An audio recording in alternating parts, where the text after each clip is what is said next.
Yeah, you are listening to the Fan Morning Show. Rick Carlisle just a few moments ago. Great job by JB and KB of having a conversation with the Pacers head coach as they get ready to go to the Eastern Conference Finals against the New York Knickerbockers tomorrow night, 8 p.m., 7:30 airtime here on 93.5 and 107.5 The Fan.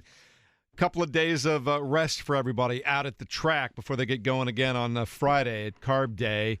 And joining us now to tell us a little bit more about what's been going on from his perspective and in general with all the stuff going on at the track, owner, driver, frequent participant, and multiple-time top 10 placer in the Indy 500, Ed Carpenter, joins us on the Payless Liquors hotline. Good morning, Ed. It's good to talk to you again. We got to do this more often than just May. Good morning. Yeah, I listen to you guys every morning, so I could probably call in just about every day if you wanted me to, but I don't know if I'm that interesting. So. Well, you're interesting this time of year. There's no question about that. We got to get him a meter. Can you get him a meter? Can you deliver that to the Carpenter household? Oh, I can't. You can't do that. Yeah, well. Disregard that, Ed. Disregard that. But what we want to know is, how did everybody come out of the weekend this past weekend? I know you got three guys in the top 6 rows, Rossi, yourself, Christian Rasmussen. How's it feeling right now?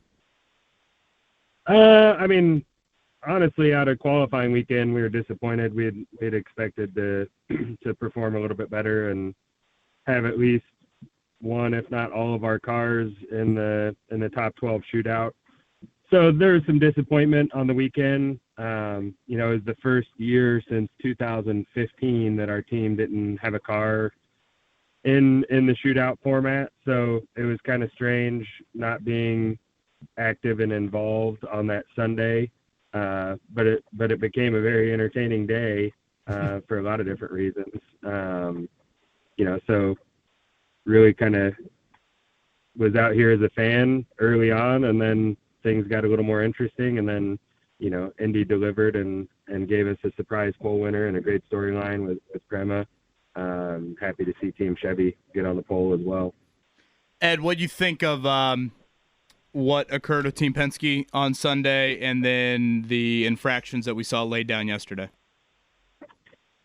I mean, it was all pretty wild. I was over in the Turn 2 suites, and I heard they had gotten pulled out of line or didn't pass tech. It was really hard to, I wasn't in the pits, so didn't really know what was going on. I guess to me, the biggest thing is it's unfortunate. It was from my perspective, it was a fairly insignificant thing, at least relative to performance. Their cars are fast. They're a great team. They would have been there.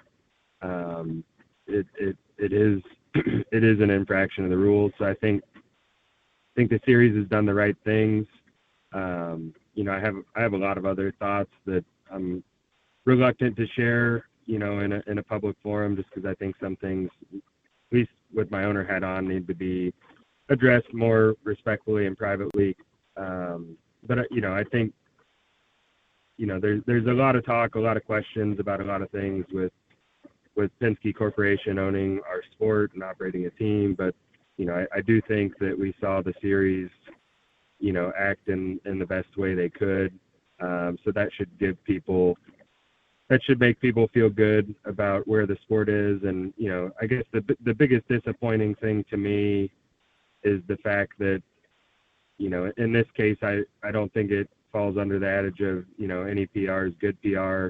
I think it's taking away from a lot of good storylines of whether it's Robert's success or, fantastic crowd all qualifying weekend. I think Doug Bowles told me that they broke the weekend qualifying record, at least in modern times. The race is sold out. There's so many positive things going on in our sport. And now we all end up talking about this, which is unfortunate. So really trying to just stay focused on the positives, really stay focused on ourselves and our team.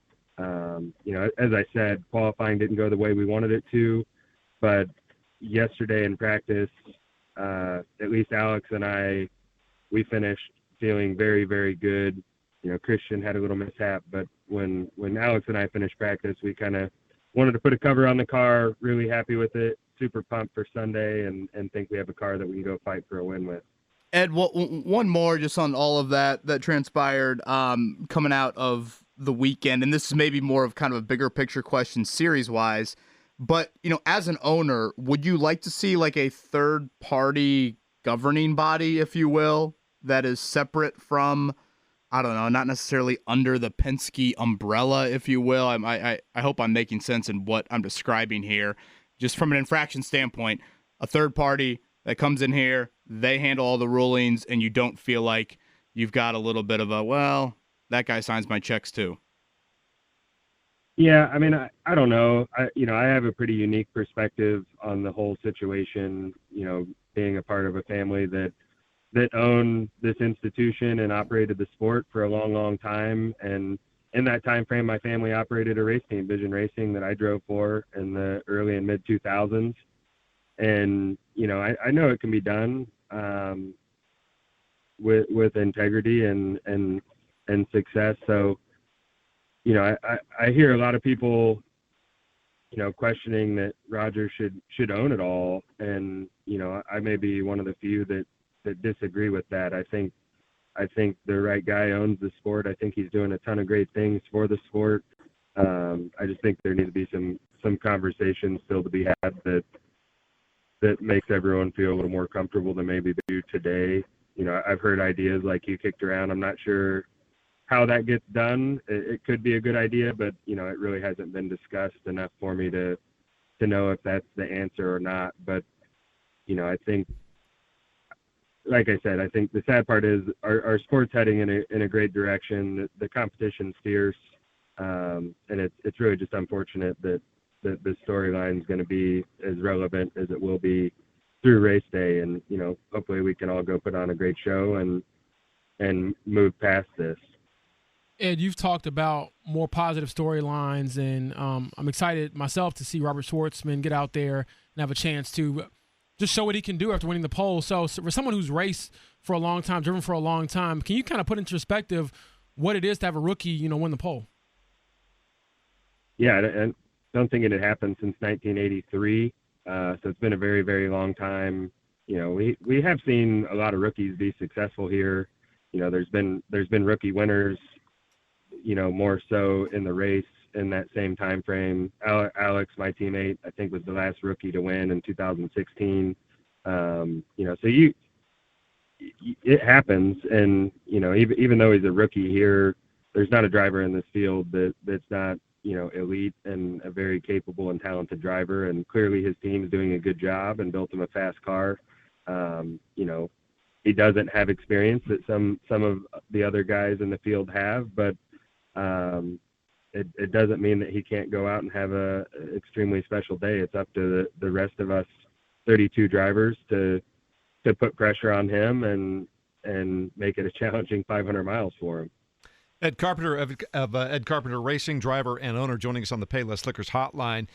I love this phrase, and I'm curious from a driver's perspective how you feel about that, because you've done this for 2 decades. They always say that the racetrack, that the Indy 500 racetrack decides who's going to win on race day. From your perspective, what does that mean exactly?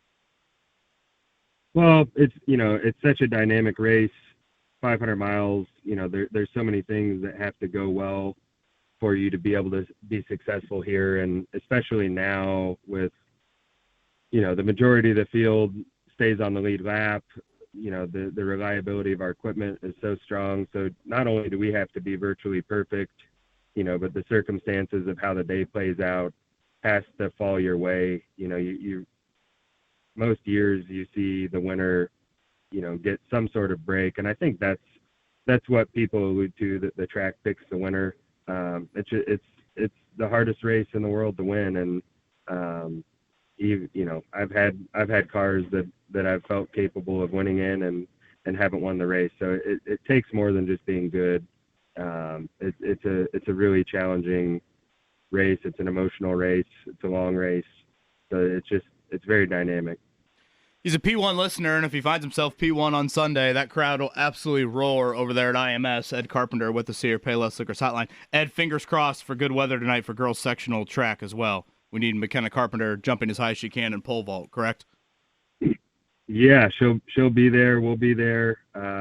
Hopefully the weather clears up, but I was talking to her about it last night. She's a little nervous how it's going to play out, but that comes with the territory. You got to be prepared for anything. But she's a really mentally tough kid, and she's had a little bit of a tough season relative to some of her seasons. But I'm confident that she'll deliver here as the season gets a little more intense. So it's always fun. Got her competing, the greatest race in the world, Pacers going on. So a lot of fun things happening. Working on a little bit of a friendly wager with Scott McLaughlin, who for some reason is a huge Knicks fan. So going to have some fun with that. It's an exciting week. Like I said, Sunday can't get here quick enough for me because I feel so good in the car. But a lot of fun things happening this week. We'll be at the Java House in Clay Terrace and Carmel tomorrow night if anybody wants to come out and try some of our signature drinks. A lot of fun things going on with the team and our new partners, and it's a great time to be in Indy. Well, if you got 5 minutes, we'd love it. If you stop by Carb Day, we'll be there at Pacoda Plaza. If you're bored in the morning and you're looking to kill some time, you know where to find us, all right? I won't be bored, but I'm sure I'll find my way over there. We appreciate you. Always great catching up with you, Ed. Like I said, we need to do it more than once a year because you're fantastic, and we appreciate you. We'll talk to you soon. Thanks. One last thing, KB. Ryder, our 15-year-old who's a freshman, he was victorious in the Irish 500, which was a big family drama. Dang, what? Nice. So the Carpenters do have one win already this month, so we're going to keep it rolling. Some would argue on 56th Street that Irish 500 means more than the 109th running, so that is a big, big deal. Congrats to Ryder. Thanks.